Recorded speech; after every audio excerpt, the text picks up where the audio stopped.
faire manipuler permet de mieux faire apprendre.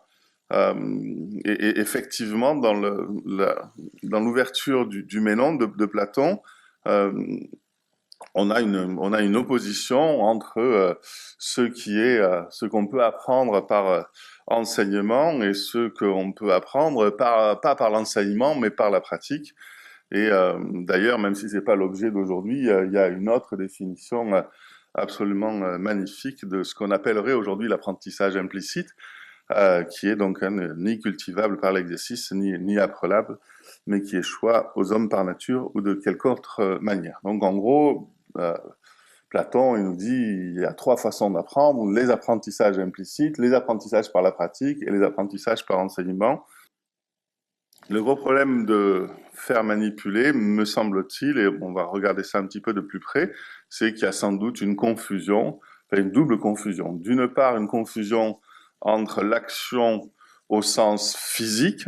On entend par faire manipuler les élèves, les faire manipuler des objets, les faire sélectionner des objets, les faire transformer des objets, les faire agir, bref, le mouvement et le geste.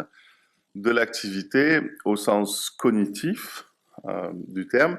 L'idée, c'est que c'est pas tellement manipuler des objets que manipuler des concepts, manipuler des idées, exactement dans le sens de la grammaire dont on vient de nous parler chez Ferdinand Buisson.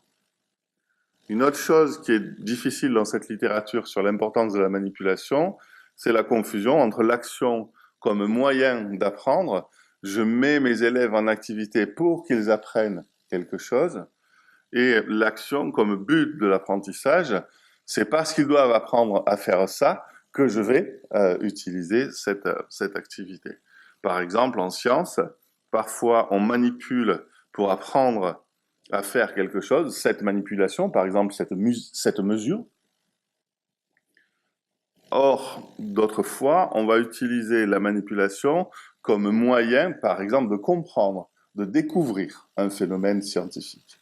Donc, et parfois, au sein d'une même séance, vous avez ce double objectif. Parfois, on fait parce que l'objectif, c'est d'apprendre à faire quelque chose. Parfois, on fait parce qu'à travers l'action, on va apprendre autre chose.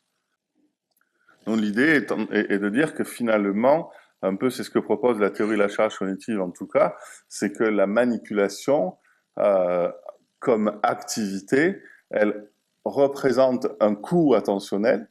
Elle va demander aux élèves de s'investir dans la manipulation. Si cette manipulation est pertinente au regard de l'apprentissage et qu'elle ne présente pas une exigence attentionnelle trop importante, alors elle est au service des apprentissages.